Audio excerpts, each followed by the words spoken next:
మీ అందరికీ నా యూట్యూబ్ ఛానల్లో స్వాగతం. డ్రాగన్ సినిమా విశేషాలు మరియు స్పష్టత. ఇటీవల విడుదలైన గ్లింప్స్ ఆధారంగా డ్రాగన్ సినిమాపై ప్రేక్షకుల్లో అనేక అనుమానాలు రేకెత్తాయి. అయితే ఒక ఇంటర్వ్యూలో ప్రశాంత్ నీల్ ఈ సందేహాలన్నింటికీ పరోక్షంగా మరియు ప్రత్యక్షంగా క్లారిటీ ఇచ్చారు. సోషల్ మీడియాలో జరుగుతున్న తప్పుడు ప్రచారాలకు చెక్ పెడుతూ ఈ సినిమా కథ, ఎన్టీఆర్ పాత్ర మరియు ఆయన బాడీ ట్రాన్స్ఫర్మేషన్ గురించి చెప్పిన ముఖ్య విషయాలు ఇక్కడున్నాయి. 1. వేరే సినిమాలతో కనెక్షన్ ఉందా? Cross over clarity. Stand alone movie. Dragon అనేది పూర్తిగా ఒక విభిన్నమైన మరియు స్వతంత్రమైన స్టాండ్ అలోన్ సినిమా. దీనికి పార్ట్ 2 వచ్చే అవకాశం ఉందేమో కానీ ప్రశాంత్ నీల్ గత సినిమాలైన కేజీఎఫ్ లేదా సలార్తో దీనికి ఎలాంటి సంబంధం లేదు. లింక్ చెయ్యకపోవడానికి కారణం: ప్రశాంత్ నీల్ రైటింగ్ స్టైల్ ప్రకారం తన కథలోని హీరో ఉండే ప్రపంచంలో ఆ క్యారెక్టరే అత్యంత పవర్ఫుల్గా ఉండాలి. ఒకవేళ రాకీభాయ్ లేదా దేవా పాత్రలను ఇందులోకి తీసుకొస్తే ఎవరు ఎక్కువ శక్తివంతుడు అనే గందరగోళం వస్తుంది. అందుకే ఆయన క్రాసోవర్లు చేయడానికి ఇష్టపడరు. చివరి ప్రయత్నం. గతంలో ఒకసారి ఇలాంటి క్రాసోవర్ కోసం బలవంతంగా ప్రయత్నించినప్పటికీ ఆ ఆలోచనను ఆయన త్వరగానే వదిలిపెట్టారు. 2. అఫీషియల్ ట్రైలాజికా. జానర్ ముగింపు.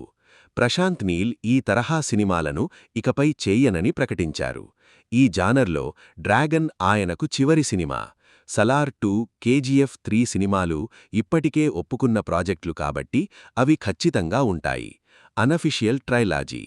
కేజీఎఫ్, సలార్ మరియు డ్రాగన్ సినిమాలను ఆయన అనఫిషియల్ ట్రైలాజీగా పేర్కొన్నారు.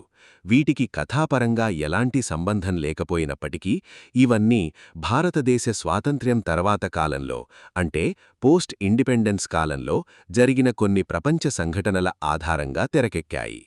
కాలీన నేపథ్యం.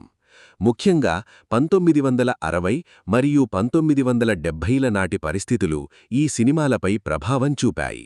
కేజీఎఫ్లో బంగారమంతా రాకీ కంట్రోల్లో ఉంటే సలార్ కథ కూడా ఒక నిర్దిష్ట కాలంలో మొదలవుతుంది. అదేవిధంగా డ్రాగన్ కథ కూడా 1947లో బ్రిటీష్ వారు వెళ్లిపోయిన తర్వాత జరిగిన ఓపియం వార్స్, అంటే నల్లమందు యుద్ధాల నేపథ్యంతో 1967లో ప్రారంభమవుతుంది. కథ మరియు పాత్రల స్వభావం. 1. సింగిల్ హీరో కథ. ఈ సినిమాలో 2 లేదా 3 ఎన్టీఆర్లు ఉంటారనే ప్రచారంలో నిజం లేదు. ఇందులో కేవలం ఒకే ఒక లీన్ లుక్ ఎన్టీఆర్ ఉంటారు. ఆయనే డ్రాగన్. 2. దేశభక్తి నేపథ్యం. కేజీఎఫ్ సెంటిమెంట్ మీద, సలార్ స్నేహం మీద నడిస్తే డ్రాగన్ సినిమా పూర్తిగా దేశభక్తి నేపథ్యంలో సాగుతుంది. ఇది ఎలాంటి స్పై, గూఢచారి చిత్రం కాదు. ప్రశాంత్ నీల్ కెరియర్లోనే ఇదొక అతిపెద్ద దేశభక్తి చిత్రంగా నిలవనుంది. 3. కథా ప్రయాణం. ఈ సినిమా కోల్కతా మరియు ముంబై నగరాల నేపథ్యంలో మొదలవుతుంది. ఇందులో ఎన్టీఆర్ పాత్ర పేరు Luger. German gun Luger P08 ఆధారంగా ఈ పేరు పెట్టారు. ఒక అసాసిన్, అంటే హంతకుడిగా మారి డార్క్ జోన్లోకి వెళ్లిన ఒక వ్యక్తి కథే ఇది. 4. అనిల్ కపూర్ పాత్ర. సినిమాలో అనిల్ కపూర్ విలన్ పాత్రలో నటిస్తున్నారు. ప్రపంచం ఆయన్ను హీరోగా చూస్తుంది. బహుశా ఇండియన్ చీఫ్ కావచ్చు. కాని ఆ డ్రాగన్ ప్రపంచానికి ఆయనే ఒక పెద్ద విలన్. 2. ఎన్టీఆర్ ఇన్పుట్స్ మరియు శకుని కోణం. 1. కథ చర్చలు. 2021లో ఈ సినిమా రైటింగ్ ప్రారంభమైంది. ఈ కథకు ఎన్టీఆర్ కూడా ఒక రైటర్ లాంటివారే. ప్రశాంత్ నీల్ తన ఆలోచనలను ఎన్టీఆర్తో పంచుకుంటూ ఈ స్క్రిప్ట్ సిద్ధం చేశారు. 2. మహాభారతం, శకుని స్ఫూర్తి. కథ చర్చల సమయంలో ఎన్టీఆర్ ఒక ఆసక్తికరమైన ప్రశ్న వేశారు: మహాభారతంలో గెలిచింది ఎవరు అని. దానికి నీల్ కృష్ణుడు లేదా అర్జునుడు అని చెబితే ఎన్టీఆర్ శకుని అని సమాధానమిచ్చారు. ఎందుకంటే శకుని ఏమనుకున్నాడో అదే జరిగింది. ఆయన వేసిన పాచికల వల్లే యుద్ధం నడిచింది.